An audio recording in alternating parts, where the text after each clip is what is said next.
Okay, so the session is going to be recorded. Okay, so today we're going to talk about why knowing your learning style is important. Okay. We're going to discuss why your learning style matters. You know, what are some of the different learning styles, how to determine your particular learning style, and then I'm hopefully going to give you some good study tools for each of those learning styles that you can go back and kind of try. And then any questions that you have at the end, we'll take time to answer those as well. Okay, so first, why does your learning style matter? Well, first of all, you know, everybody approaches learning in a different way. Everybody has a different way of intaking the information and retaining it, as well as presenting it. So it's really, you know, your learning style classifies how you approach and learn information is what it is. And knowing it can definitely make a huge difference to how you even approach work, how you approach your schooling, as well as any other various situations. And this will make a little bit more sense as we move forward. So, for instance, you know, the areas that you know, at least how it's broken down is you're a visual. You could be an auditory or oral, meaning you hear things. Kinetic and tactile, it's touching. So you're touching all kind of those senses. And then reading and writing, which in majority of the cases here at Empire State College are a lot of reading and writing. So if your learning style is not reading and writing, you need to kind of incorporate maybe some of your other learning styles that can help you with this particular area. So let's do a poll real quick. I'm kind of curious to see. Let me just put the polling up, so just give me a moment. I meant to do that earlier. If you don't know your learning style, it's not a big deal, okay? But if you do, that would be great. So we have A, B, C, D, and E in the pink area. If you could just select the letter which is down below the participants window of what you think you might be as far as your learning style. If you don't know, that's fine, okay? Because we are going to do an exercise in a minute. Okay. So we have a lot of visuals so far. We have a couple of people that don't know, or excuse me, that they're read-write, which is good. Okay. We have someone who's a kinetic. Kathleen and Tara. Okay. If you don't want to answer, that's fine. If you don't know, that's fine. Okay, that's all right as well. You're kinetic. Okay. And visual. And actually, that's a very good point. You can be both. You can have several different learning styles, by the way. It depends on the situation, and that's okay. All right, good. So maybe we really don't have to go to the next one, which is if you wanted to. How many actually took, let me just change this here. Actually, just raise your hand. How many did take this quiz, which was in the orientation, to learn about your learning style? You can raise your hand or clap, or the raise a hand is the icon down below with a green arrow up. Okay, so Diane took it. Okay. Anybody else take this quiz? Well, we can take this if you like really quick, if you are interested. Let me just put this link out there. And you let me know if you want to take this. We can take a couple moments if you're curious. Oops.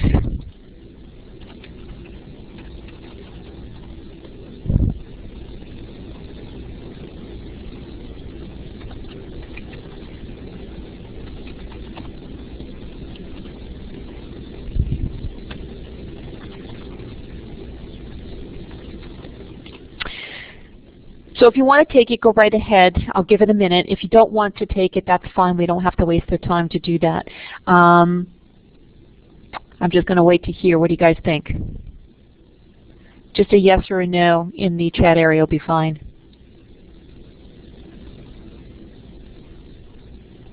You want to take it? All right, so go right ahead and do that, and I'll give you guys a couple minutes. So far we got a 2. All right. Terry, you can take it later. That's fine. So Melanie, Rick, and Xavier, go right ahead. Start that. We'll just give it doesn't take that long. If you hadn't taken the quiz and you actually think maybe you're visual, you might find, you know, surprisingly that maybe you're not, or you might in certain situations. So I'll give it a minute. Okay, Bonnie, that's fine.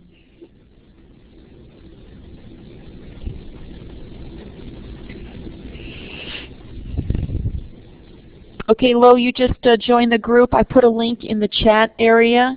If you want to take this quiz, this is just to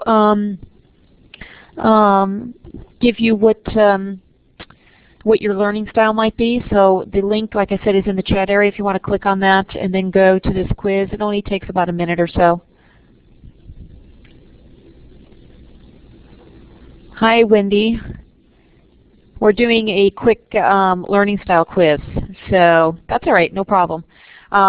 If you want to take that quiz, my guess is you've already taken the quiz, Wendy, but if you want to, go right ahead. I'm just giving everybody a little time to take this.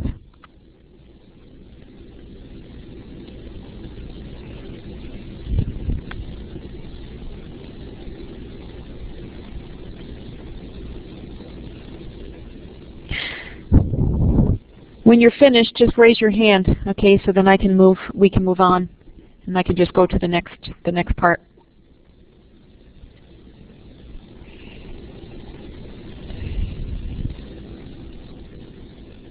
Oh, that's okay, Wendy. No problem.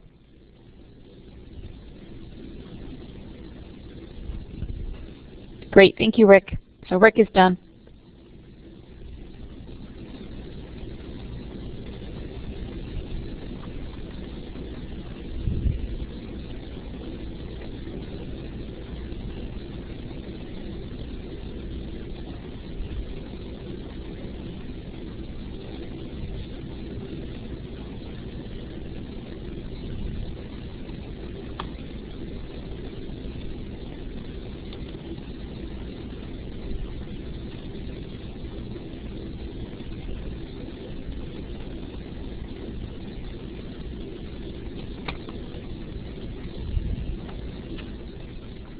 Okay, I'm just going to give it another 30 seconds and then we're going to move on.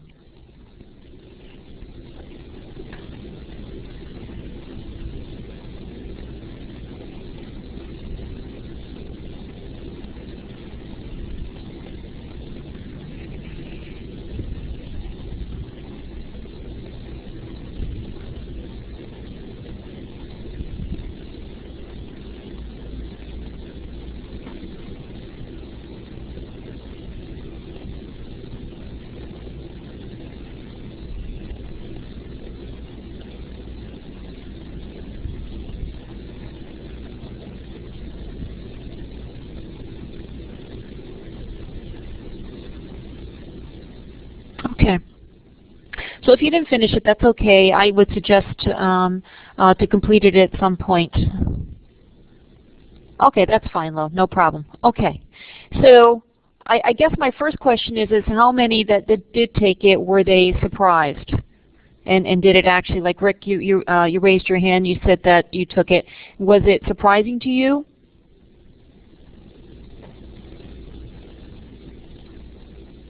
No. Okay, good. So you at least had an idea. Okay, so that's good. At least having an idea what your learning style is very important. Okay, so what I'm going to do here is kind of talk a little bit about those learning styles and the intake of information as well as studying. And these really kind of overlapped. Okay, Diane, you weren't surprised at all? Okay, good. All right. In some cases, you know, students are well aware of what their learning style is, but you'd be surprised at how many students don't know what their learning style is. And when they come into an online environment, thinking, you know, they're a visual and they're not even really aware of that in our tutorial. When they come in, you know, this environment is very much a read-write type of environment, and that can be a struggle for someone who is really, truly a very strong, say, visual learner, okay? And so there's some strategies that those students need to incorporate in order to be successful, all right? So, for instance, visual learners, the intake of information, all right? So, you know, when you're reading a book, say, for instance, you know, highlighting could be a strategy that someone could use, maybe using different colors, you know, with the,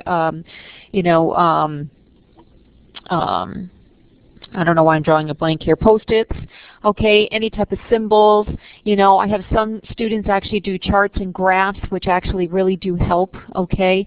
You know, flashcards. So anything visual, okay, that can help the student, take that information and retain that information, okay, which leads us really to the next one, which is studying.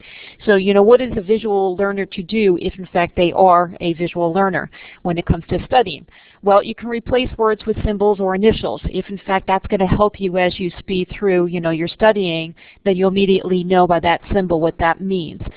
You could seek out some videos or even websites that can give you some visual cues.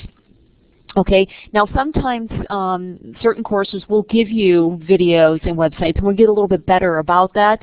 But if they don't exist, go search somewhere to see if in fact you can obtain that information, okay, or at least those videos. Take notes and use different color pens to create outlines to make the information more organized. Sometimes that definitely does help. So Wendy says, I use different color pens. It really does work. And actually the lady who is the CEO of PepsiCo does the same thing. Exactly. So, and there's nothing wrong with that. Like I said, everybody approaches studying, okay, very differently. And the learning style really does kind of drive that. Decorate your ideas or problem-solving techniques using a picture or brainstorming bubble, before writing them down. That's fine as well. Write a story. You could do that. Visualize information as a picture to aid. Okay, so, like for instance, when I read, I'm actually a visual as well. But when I read, I immediately, I don't do, you can use all of these if you want, or you can pick basically, a couple of these. But I always visualize a picture, okay? And so, based on, my experience and everything else, that helps me, all right? If I can't visualize it in my mind as I'm studying, then that's a problem. Okay, so what about the students that have to hear it, okay, the information? Well, one way is to explain as you're reading, and as let's say you've completed a chapter, can you go and talk to somebody about some ideas about how you're going to go about doing an assignment, say for instance, using the information you read. Adding rhymes or tunes to your studying. Sounds silly, but sometimes that actually does help. Remembering stories or jokes or examples can actually help as well. And then, of course, describing pictures and visuals to other people, all right, is another way, if you're saying it out loud, that you'll be able to take that information in easily. For instance, again, this might sound silly, but the intaking of information, if you've got a child, who might find it interesting for you to tell a story about some information that you just read, that might actually help you, okay, retain that information. Okay, what about the studying? Okay, again, some of this overlaps, but here's a little bit different types of strategies you can use. So, participate in class discussion debates, read them out loud. All right, so you're at home, you're on the computer, and you're in the middle of a discussion on the discussion boards in your courses. No one's there, so why not read them out loud?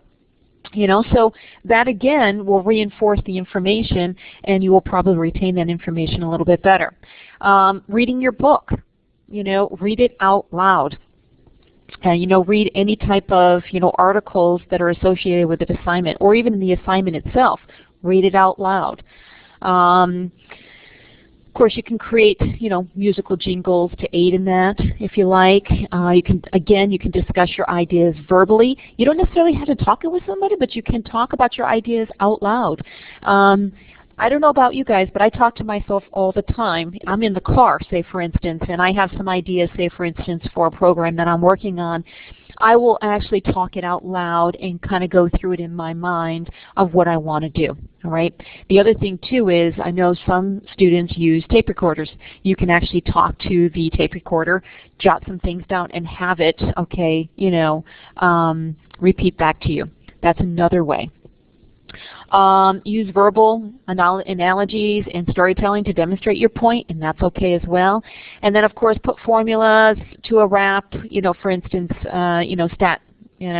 use formulas, or use rap songs if you want to do that. And then when you hear it, oh, okay, that particular formula is X. So I guess whatever works, okay, it's not silly. Whatever works, use it.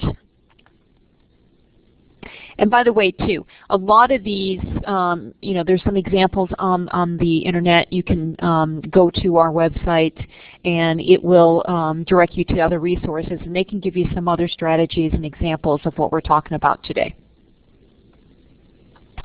Okay, so what about the kinetic learner? Okay, basically this person is going to use all of their senses, okay, and in some cases too, a lot of touching. All right, so someone needs to actually experience and do it, like for instance labs, and field trips.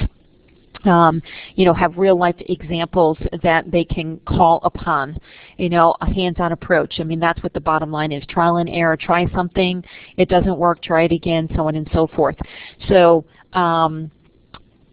you have to really be very creative, okay, in this case, especially in an online environment. It can be challenging. So for instance, even from a studying standpoint, a lot of learners that are kinetic, they need to move around, okay, and read while they're exercising or doing something, okay, that is going to enable them to study, all right? It's just that particular sense has to be active. To stay focused, for instance, take notes of important information and use bright colors to highlight. So this particular person is going to use multiple ways, okay, to study.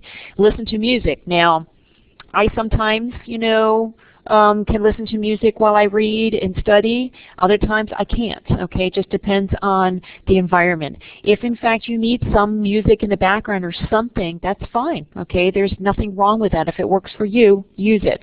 And then of course, before you sit down and start reading, kind of skim through some of the pages and some of the information in the book, okay, before you start. All right, that might give you at least an idea of maybe how you're going to approach that studying for that particular topic. Okay. What was the other thing I was going to make a point? Maybe I'll make a point after this one. Well, let me go back and make a point. It's the same thing. But like for instance, if you really need, if you're a hands-on type of a person or an auditorial individual, libraries, museums, possibly other colleges where you can actually go and observe. You're not taking the course, but they'll allow you to observe, say, for instance, a particular exercise or demonstration, for $25. Like for instance, Skidmore College, I think will allow you, although you might have to be a certain age, but you can go in and just kind of observe certain things. You might want to, look at those other avenues if they're associated with a particular course that you're taking here at the college. You also might want to look at some of our centers, if they have something that's going on, like a residency, for instance, that instead of taking it online, you can actually experience it. You might be better off doing that instead, depending on the topic, of course. All right, so those are just some ideas. Okay, so like for instance, studying, walking back and forth with a textbook, with flash, if you have flashcards, doing the same thing, kind of keeps you moving, all right? Some people, this can be very distracting. Other people actually need to do this. This actually works for them, So think of ways to make your learning tangible. That's the reason why I mentioned the museums and other things. So, they mention, building something. I'm trying to think of a good example of if you wanted to build something and how that would actually apply to a particular course. Okay, B asked, how do I figure out which type of learner I am? Okay, B, earlier we had talked about, if you look up in the chat area, there is a link, okay, to a quick quiz. And you can take that, and that should give you at least an idea of the learning style you are if you're not sure. All right, and it's a quick quiz. So I would suggest that you take that after this session, okay, and learn what your style is. And by the way, you might be multiple learning styles. One might be stronger than the other. So not everybody's a read-write individual. You're welcome. The other thing I didn't mention is you can go to the computer to reinforce the learning. So say for instance, I know they do this, and they do this also in college now too, but definitely at the elementary level, use computer games now. all right, to reinforce certain ideas. So it's really just to stimulate that learning in different ways, realizing that obviously everybody in a classroom learns a little bit differently, all right? So they're trying to, offer different strategies to students. When you got 20, 25 students in a class, you have to come up with different ways for students to learn. And I mentioned, interactive online websites. Now I know some of our courses do have some interactive portals, okay, to get you to do some exercises, especially some of the math classes. I know some of the Spanish classes have different ways of reinforcing the language using Illuminate and using, some software. So, utilize those things, okay? And of course, lastly, listen to your textbooks while exercising. This can also work too for an audio individual. So for instance, some books might be available on CD or whatever, and maybe, when you walk or you're driving to work, you can, insert those. And again, if you're tape recording, do that. I had a student actually read the entire textbook, or I shouldn't say the entire textbook, but let's say chapter by chapter. She actually read the chapter, tape recorded that, and then actually listened to it when she went to work or when she walked. Okay, so that was her way of actually obtaining the information. So be creative. Okay, so the read, write, learner. All right. I actually do this as well when I was in college, is write the words out in the notes again and again and again and again. And it could be time consuming to some people, but for me and for other people that are read-write learners, this is the easiest way to retain the information. And rewriting ideas into your own words or other words, again, is another form of retaining that information, especially when you're trying to study. To just read it, my mind starts to go in some other direction, and I'm sure you guys can relate. So this might be a strategy if you're not a read-write learner, okay, this might be something that you want to incorporate if in fact you're really having a hard time with a particular subject, is to read it and then also write it over and over and over again so you know what the information is saying. And sometimes it pops up some questions. Same thing here is just to read the notes silently again and again and again, and then of course you could create, or organize diagrams and graphs into statements that are meaningful to you. So I'm not going to go any further because this is some information we can get into, but I did want to leave some time, okay, to really answer some of your questions and maybe give you some other strategies and tips, or we can visit some sites where you can find some more resources. I did not want to talk for an entire hour. So any questions, comments, concerns, anything that you're struggling with right now in some of your courses, or maybe you're new to the college and you haven't started yet? This is not going to be a quiet group today, is it? All right, good. I got a couple people that are typing. Thank you.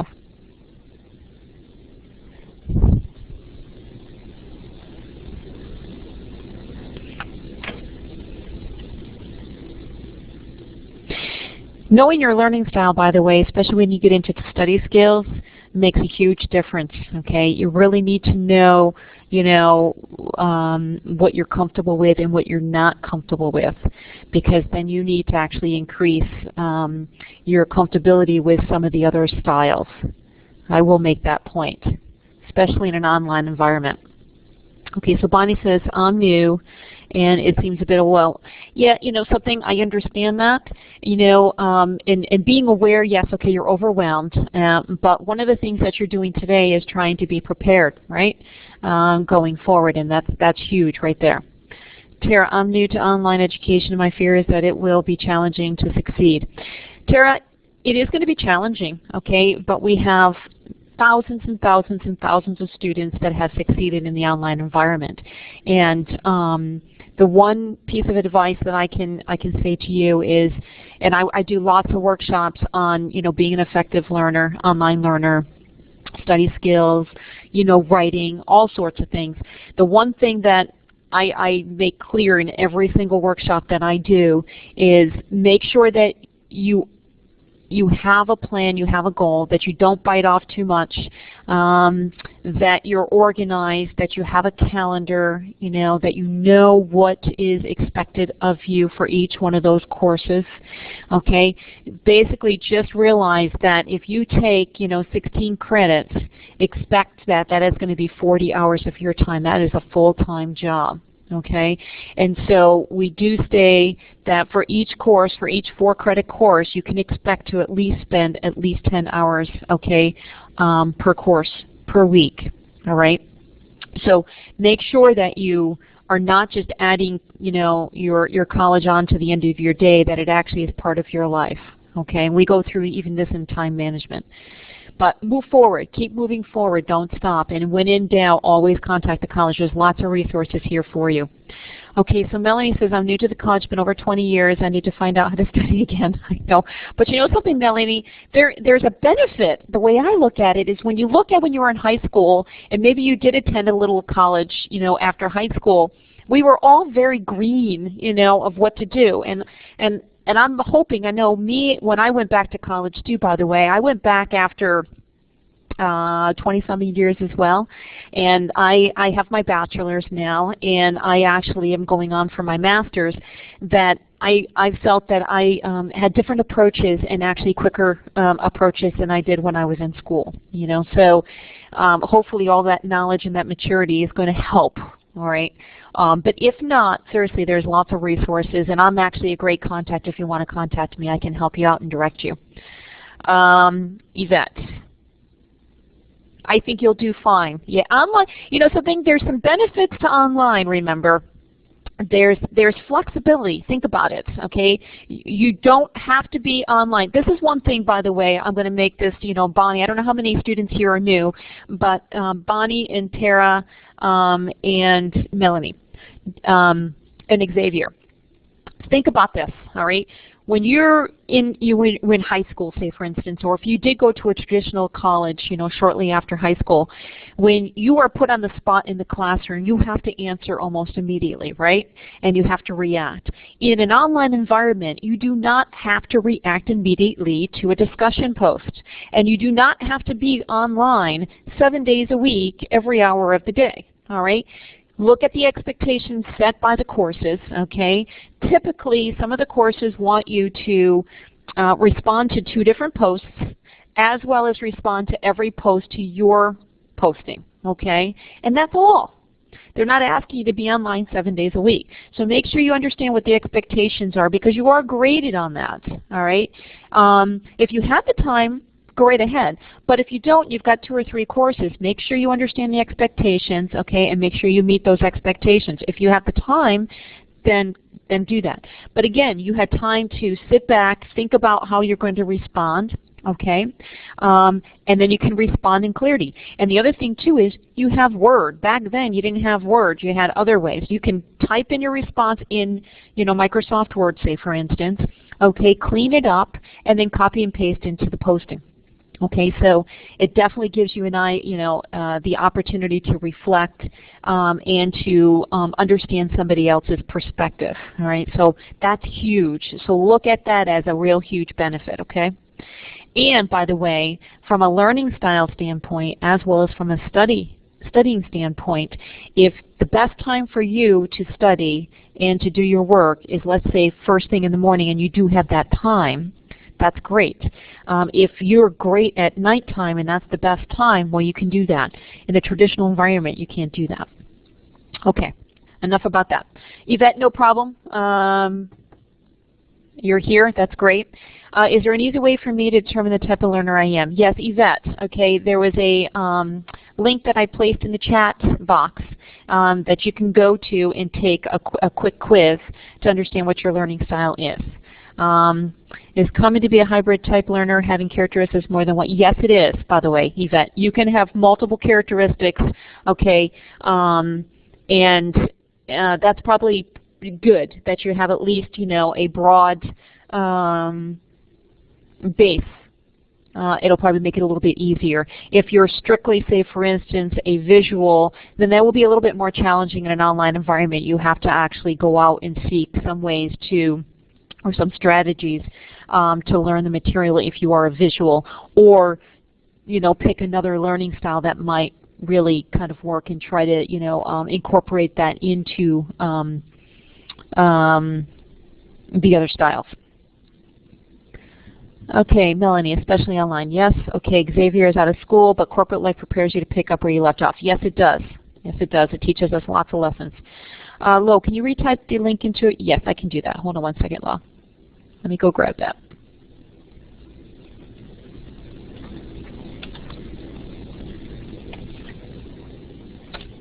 Okay, I just pasted it again, okay? You're welcome. Wendy, Wendy Scott is here today. Wendy's a student as well as she's an academic coach, as well as she's a peer tutor for me. And Wendy has dealt with several students, and as being a student, a veteran student, I will say, Wendy, do you have anything that you want to share with the group? If you're still there, I know you were working on something, so.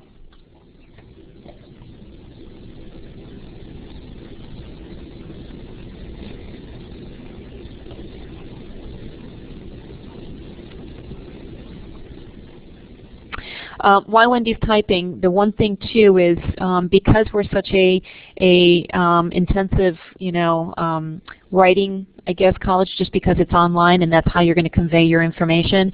I am doing how to write college papers tomorrow night from 6 to 7 o'clock.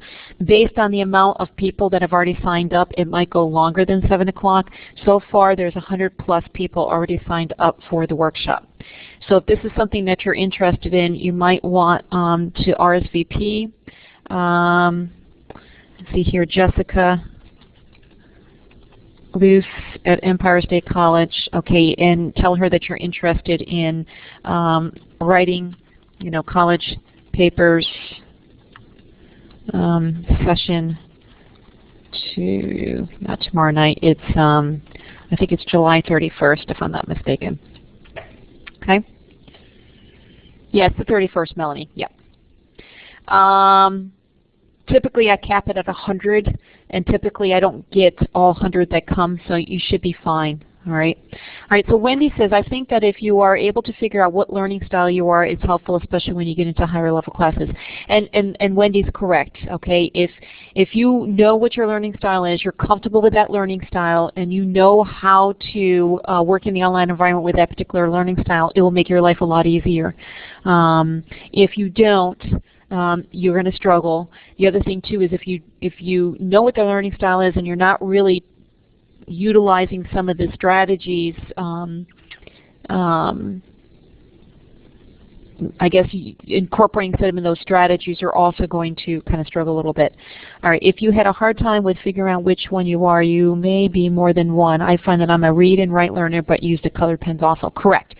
So Wendy's got a point too, all right? You might be a little of everything, and that's fine. Just incorporate a lot of the things that I mentioned today.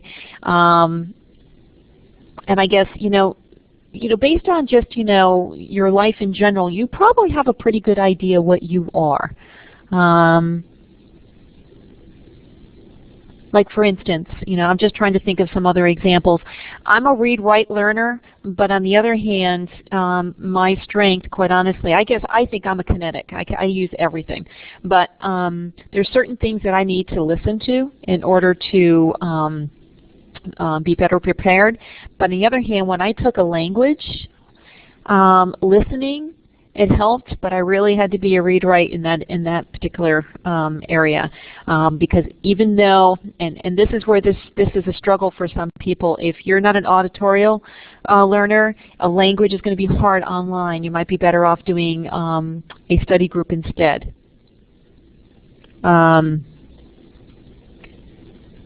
Because in the online environment, you have to listen. Okay, to somebody speaking, say for instance, Spanish, and if that's very difficult for you, but you only can take it online, come up with another way to capture that, because I believe you're kind of graded on that, and you're trying to understand that language, and sometimes Spanish-speaking people do speak, fast. English-speaking people also speak fast. Okay, so you might need to actually go and do some type of a visual to understand what that particular person is saying. So what I mean by that is when someone's speaking to me in Spanish, I would sit there and try to write it down, okay, and try to visualize what they're saying. And if I don't, I would get the textbook out and try to match it up. All right, so those were kind of my strategies, if that helps. And Wendy makes a point too as well, you know, if you really can't figure it out and you're really not sure, just contact my office. And matter of fact, let me go to that last slide. All right, and we're going to go through some of these other additional assistance. But down below, the Office of Academic Support, there's the email, and then there's my email and direct number, okay, or my extension. You can contact me. But let's go through some of the other things here too. You do have a lot of support, and if you haven't gone here, I really suggest that you do. So I'm going to just bring you here. Okay, under your My ESC, okay, there is a green tab, and it's called Learning Support. And this is where you can seek a lot of help, and there's also some links to lots of like workshops and other resources. So if you scroll down this particular page, you have Smart Thinking, which is an online tutoring service, and they provide tutoring for lots of Microsoft Word applications. There's tutoring for a number of math subjects, like algebra and stats, you know, accounting, intro to accounting only. Biology, Spanish, and so on and so forth. In addition, okay, Smart Thinking will also review your papers. Okay, so if you've got a paper coming up, please allow at least a week, okay, to incorporate some of the feedback that Smart Thinking gives you. Don't send them a paper and knowing that you need to submit it Sunday and you submitted it on a Friday. They do have a 24-hour turnaround, but you want to leave yourself a little time to incorporate, like I said, some of the feedback that they might provide. But you can submit papers there. If you scroll down a little bit more, there is Writing Center Assistance, okay, and in that resource area there is some links, okay, to workshops and events that are specific to writing. To submit a paper actually goes right directly to Smart Thinking. It links you to that. And then there's additional writing resources that are available. Now, if you do need some writing assistance beyond what Smart Thinking can provide, if you are a center student, don't forget that you do have some writing coaches that might be available to you, okay, at any one of those center locations, like for instance if you're a Metro.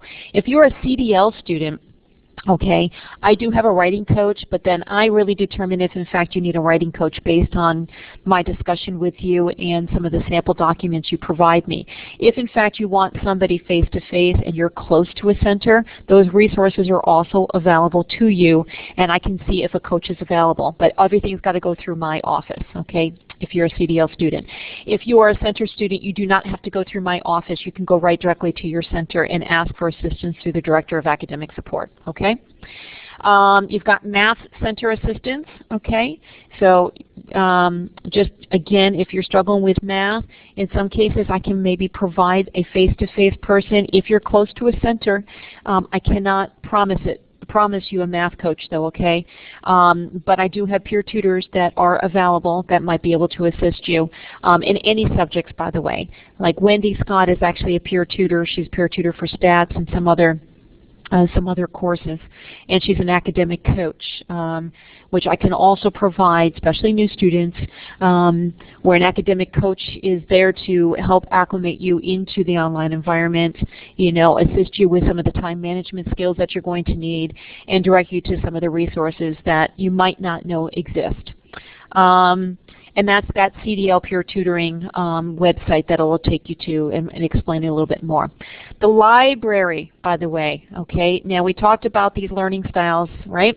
You go to the library, you'll find lots of strategies and techniques, how to use a library as well as some other information, and there's some workshops too. So I would visit that, become very familiar with that area. And then down below you have basically your study skills and additional support. So for instance, if you click on that first bullet, which is resources, you have information about academic reading, research, critical thinking, independent learning, so on and so forth, time management. Okay, and in there, if I'm not mistaken, I know I know there's learning style information in here. I don't know why it's not linked here, but I know it does exist in this space. And then, of course, you have your study skill workshops. Now, let me make it clear, too. Again, anybody is, regardless if you're a CDL student or a center student, if a CDL student is close to one of the centers and they have a workshop that you're interested in, you are able to take those workshops, okay? You just sign up for them. And vice versa, a center student can take any of the online workshops like today, all right? So just check the workshop calendar anytime that you can. So for instance, the Center for Distance Learning, which most of the workshops I do, we mentioned I wonder why that's not on there.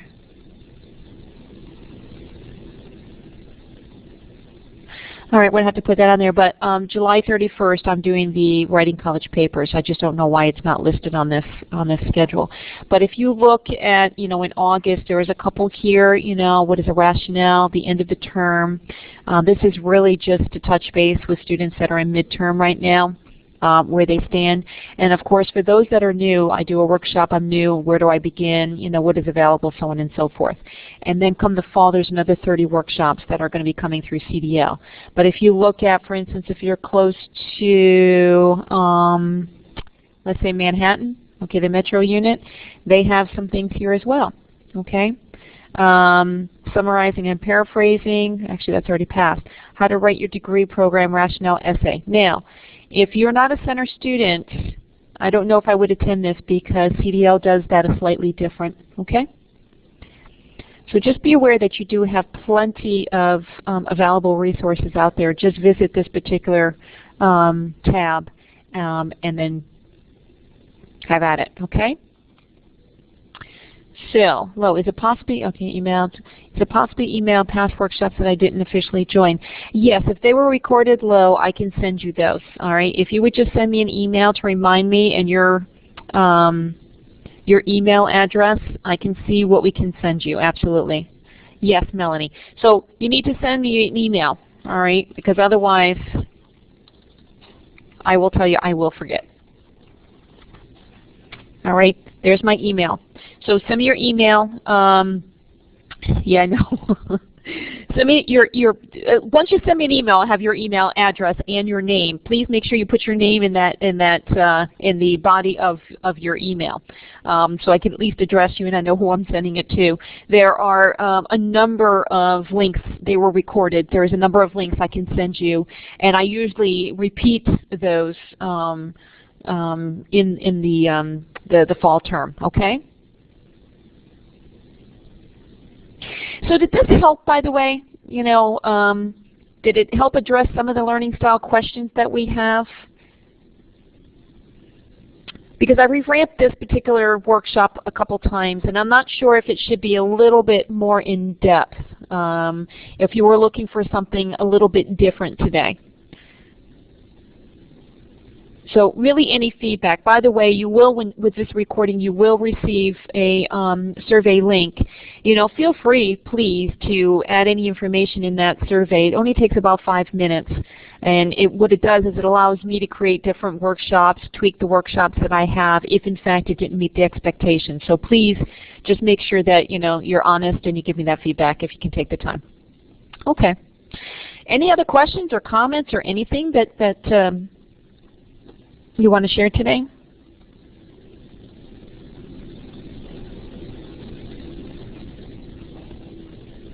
Okay, great. I'm glad everybody found this helpful. Thank you. Some tips were a little helpful, but not really because I feel like I'm right down the middle. Yeah, I would say just incorporate a little bit of everything, quite honestly, and see what works. You might find one works and the other one doesn't. Just move on to something else. And like I said, if you go to our website, or if you just even go online and search, learning style strategies, you're going to find an awful lot that's available. So there's no problem, doing that. You're welcome, Xavier.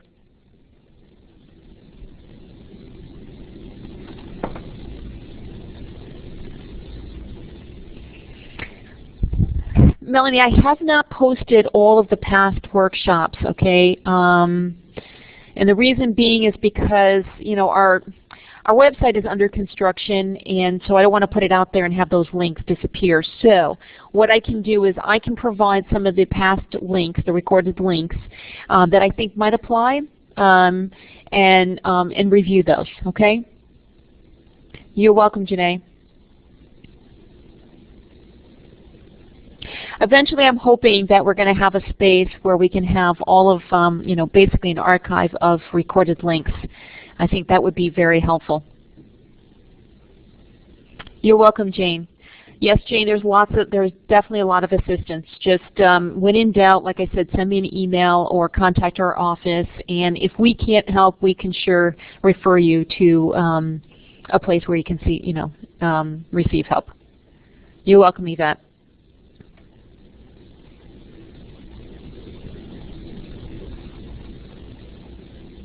Okay, well, then if there's no other questions or comments, okay, hold on a second. That way, yeah, exactly. I like to categorize them, and we are working on that. It's just that we're not there yet. So I kind of hold all the links, unfortunately. And honestly, Lo, in some respects, the links are good, you know, the recorded links, but in a lot of cases, it's nice to have the interaction with the students because at least I can answer any of the questions that they have. And if that particular workshop's not going to be offered, you know, let's say, for instance, not until midterm, you know, the student's kind of waiting if they're not contacting me. You know, they can watch the recording, you know, watch the recording and listen to the recording and then wait. I'd rather have them just contact me or join the workshop. All right then. Well, you guys enjoy the rest of the day. Hopefully you're not in the area where, you know, it's severe thunderstorms, severe weather supposedly is going to be approaching us at the end of the day. For you, those in New York, Governor Cuomo has already, issued that we should be prepared. So if that's the case, everybody please be safe. Okay, and hopefully I'll see you guys next week in the Writing College Papers workshop. Okay? And I guess thank you, and I'm going to stop the recording. Have a nice day, everyone.